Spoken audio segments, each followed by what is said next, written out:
கல்யாணம் அடுத்தது குழந்தை வரும், பெரிய தலைவலி.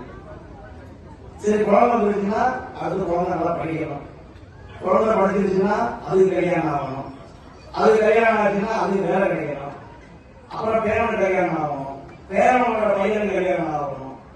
100 வயசு ஆனாலும் இன்னும் ஆரோக்கியமா இருக்கணும்னு ஆசை. எல்லாருக்கும் ஆசை யாரும் இருக்காது. ஆனா ஆசைக்கோட அளவிலேயே சொன்னால தாய்மார்கள் இப்போ குழந்தை பாக்கியம் வேணும்னு நிறைய பேர் கேட்கறாங்க, எல்லாரும் ட்ரீட்மெண்ட் பார்க்கறாங்க. ஆனா ஞானசம்பந்தர் திருவெண்காடு அப்படிங்கிற ஒரு ஊர்ல புதனுடைய ஸ்தலம் திருவெண்காடு, அங்க போய் பாடுறார். குழந்தை பாக்கியத்துக்காகவே ஒரு புதினம் பாடுறார். இந்த பதியத்தை பாடி நெய்கண்டார் என்கிற ஒரு மகான் பிறந்தார். கண்காட்டு முதலானும் கண்ணல் காட்டும் கையானும் பெண் காட்டும் உருவானும் பிறை காட்டும் சடையானும் பண்காட்டும் இசையானும் பயிர் காட்டும் புயலானும் பெண் காட்டில் உழைவானும் விடை காட்டும்